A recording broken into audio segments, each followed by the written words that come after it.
दिल्ली में 10 नवंबर को एक जोरदार धमाका होता है। लाल किले के पास मेट्रो स्टेशन के गेट नंबर 1 पर एक T20 कार थी जिसके अंदर विस्फोटक पदार्थ था।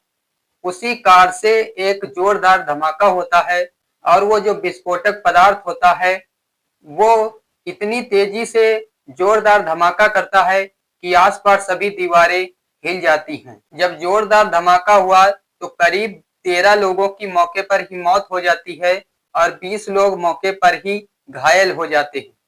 अभी तक 600 से भी ज्यादा लोगों को गिरफ्तार किया गया है। 300 से भी ज्यादा जगह पर छापेमारी भी पुलिस कर चुकी है। अभी इसकी जांच चल रही है।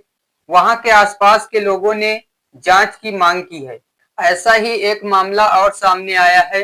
14 नवंबर की रात करीब 11 बजे का समय होता है। एक दर्जी के घर में 2 पुलिस वाले आते हैं और उस दर्जी से बोलते हैं कि बड़े साहब ने बुलाया है, उनका कुछ काम है। जब 11 बजे रात में दर्जी ने ये देखा कि मुझे बड़े साहब ने बुलाया है, पहले तो दर्जी डर गया कि इतनी आधी रात में बड़े साहब मुझे क्यों बुला रहे हैं। फिर वो जाता है अपने बीवी और बच्चों से पूछता है। बीवी और बच्चों से पूछकर वो सिपाहियों के साथ चल देता है। पुलिस स्टेशन में पहुंचते ही एक जोरदार धमाका होता है। दीवारें हिल जाती हैं, दीवारों में दरारें पड़ जाती हैं। थाने से करीब 100 मीटर की दूरी पे जितने मकान बने हुए थे सब में सन्नाटा पसर जाता है। सभी लोग चौकन्ने हो जाते हैं कि आखिर ये हो क्या गया है। काफी लोग झुलस जाते हैं जब उस दर्जी के बीबी को पता चलता है कि थाने में एक जोरदार धमाका हुआ है। तो दर्जी की बीवी अपने बच्चों के साथ थाने आती है। थाने में देखती है कि वहां पर लोगों के चिथड़े पड़े हुए थे, मांस के चिथड़े पड़े हुए थे। ये देखकर जो दर्जी की बीवी होती है उसका बुरा हाल हो जाता है। काफी ऐसे लोग होंगे जिनको नहीं पता होगा कि आखिर ये धमाका हुआ कैसे। नमस्कार दोस्तों, मैं अनूप कुमार और आज की जो सच्ची घटना सुनाने जा रहा हूँ ये सच्ची घटना वाकई में हैरान कर देने वाली है। ये सच्ची घटना है जम्मू कश्मीर के श्रीनगर के इलाके में ही एक थाना पड़ता है नौगांव। उसी नौगांव थाने में 19 अक्टूबर को एक सूचना मिलती है कि बनपुरा गांव में एक पोस्टर लगा हुआ है और उस पोस्टर की खबर मिलती है नौगांव थाने में और उसकी रिपोर्ट दर्ज करवाई जाती है। उस पोस्टर की रिपोर्ट दर्ज की जाती है 162 बटे ये FIR संख्या होती है।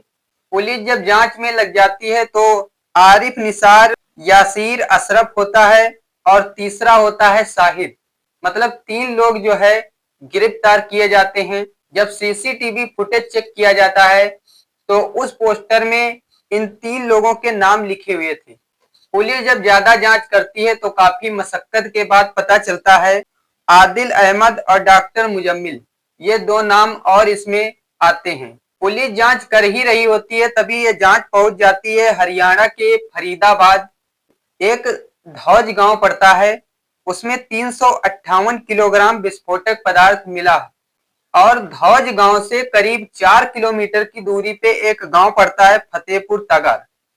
फतेहपुर तगर में 2563 किलोग्राम विस्फोटक पदार्थ मिलता है और जब ये विस्फोटक पदार्थ मिलता है तो जम्मू कश्मीर के श्रीनगर के नौगांव थाने में इसकी रिपोर्ट दर्ज की जाती है। जब ये विस्फोटक पदार्थ मिला तो जितने भी अधिकारी थे सभी इसमें जांच में लग जाते हैं। जब जांच में लग जाते हैं तो कोर्ट में सबूत को जुटाने के लिए ये क्या करते हैं कि उस विस्फोटक पदार्थ का कुछ सैंपल ले लेते हैं। अधिकारियों ने सोचा कि मैं सैंपल ले लेता हूं। सैंपल लेकर थाने आ जाते हैं। तो थाने में कई सारे ऑफिसर थे, जैसे 2 फोटोग्राफर्स थे, इंस्पेक्टर थे, नायब तहसीलदार थे और सैंपल लेकर के थाने आ जाते हैं। अब वो लोग सैंपल तो ले लेते हैं लेकिन इन सैंपल को संभाल कर भी रखना था और इन सैंपल को जिसमें रखा गया था उनको सिलना भी था। अब इसमें एक दर्जी की जरूरत थी। तो उसी थाने के जो बड़े साहब होते हैं वो 2 सिपाहियों को भेजते हैं और बोलते हैं कि चले जाओ आसपास कहीं कोई दर्जी मिल जाए तो उसको बुला लाओ।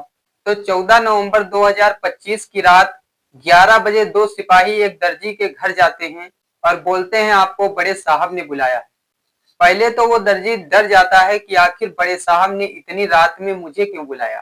फिर वो अपने बीवी और बच्चों से पूछकर थाने चल देता है उधर दर्जी अपने घर से चल देता है सिपाहियों के साथ, और इधर थाने में जो अधिकारी थे वो सैंपल संभालने में लगे हुए थे। जैसे ही दर्जी गेट के अंदर आता है तभी एक बहुत बड़ा जोर का धमाका होता है। इतनी जोर धमाका होता है कि दीवारें हिल जाती हैं, दीवारों में दरारें पड़ जाती हैं। थाने से करीब 100 मीटर की दूरी पर जितने घर बने हुए थे सब में सन्नाटा पसर जाता है कि आखिर ये हुआ क्या। सबसे ज्यादा डरने की वजह यह थी कि वहां पर कभी कभी बम ब्लास्ट जो है होते रहते हैं, क्योंकि ये मामला श्रीनगर का था। जब किसी के माध्यम से दर्जी के बीबी को पता चलता है तो दर्जी की बीबी अपने बच्चों को लेकर के थाने पहुंचती है। थाने में जाकर के देखती है तो लोगों के मांस के चिथड़े पड़े हुए थे, दीवारों में दरारें आ गई थी। उस एरिया का माहौल इतना शांत हो गया था क्योंकि मामला ये जम्मू कश्मीर के श्रीनगर का था। दरअसल वहां पर कभी कभी इस तरीके के मामले होते रहते हैं। दर्जी की बीबी तो आई पर वहां पर दर्जी नहीं मिलता है। 9 लोगों की मौके पर ही मौत हो जाती है और 27 पुलिसकर्मी गंभीर रूप से घायल हो जाते हैं। एक उसी में अशरफ नाम का शख्स होता है जो कि इंस्पेक्टर था पोस्टिंग पे। जहां जहां उसकी पोस्टिंग हुई वहां वहां पता चला तो हर कोई उसकी तारीफ कर रहा होता है कि इतना शरीफ इंसान, ईमानदारी से काम करने वाला, उसकी मौत हो गई। एक जावेद मंसूर नाम का फोटोग्राफर उसी में था, उसकी मौत हो जाती है मौके पर ही। वह अपने घर का इकलौता बेटा था और जब उसके घर डेथ हो दी जाती है तो उसकी माँ चीख चीख कर रो रही होती है। क्राइम ब्रांच में फोटोग्राफिंग करने वाला जावेद मंसूर, इसकी लोग तारीफ कर रहे होते हैं। उसी में एक नायब तहसीलदार था, उसकी भी मौत हो गई। उसकी भी जहां जहां पोस्टिंग हुई थी हर कोई तारीफ कर रहा होता है कि इसकी कैसे मौत हो गई, कि इतना ईमानदार व्यक्ति शख्स जिसकी मौत हो गई। दरअसल जितने लोगों की मौत हुई मौके पर हर कोई इनकी तारीफ कर रहा होता है। जहां जहां पोस्टिंग हुई वहां पर भी इन सभी ने ईमानदारी से काम किया। जब ये ब्लास्ट होता है, बहुत तेज धमाका होता है, तो लोग यही सोच रहे होते हैं कि आखिर मामला क्या है। कुछ लोगों को लग रहा था कि ये कोई आतंकी हमला है। जब पुलिस जांच करती है तो हरियाणा के फरीदाबाद के धौज गांव में यह विस्फोटक पदार्थ पकड़ा गया था और उसी का सैंपल थाने में रखा हुआ था। उसी में से धमाका होता है। एक जम्मू कश्मीर के श्रीनगर में धमाका हुआ और एक दिल्ली के लाल किले के पास जोरदार धमाका हुआ। पुलिस अभी भी जांच में लगी हुई है और श्रीनगर के आसपास के जितने भी लोग थे सभी जांच की मांग कर रहे हैं कि आखिर ये धमाका हुआ तो कैसे हुआ। लेकिन अभी सभी लोगों को सच्चाई नहीं पता है, लेकिन कई सुरक्षा एजेंसियां ऐसी हैं जो अभी जांच कर रही हैं। लोगों के अलग अलग सवाल थे, कोई कुछ कह रहा है तो कोई कुछ कह रहा है। तो अगर इस वीडियो से थोड़ी भी नॉलेज मिली हो तो इस वीडियो को लाइक कर देना और चैनल पर अगर नए आए हो तो चैनल को बिना सब्सक्राइब किए मत जाना। अगर आप लोग मेरे इंस्टाग्राम से जुड़ना चाहते हो तो इंस्टाग्राम की लिंक आपको डिस्क्रिप्शन में मिल जाएगी। तो अब चलिए मिलता हूं आपको नेक्स्ट वीडियो में, तब तक के लिए जय हिंद।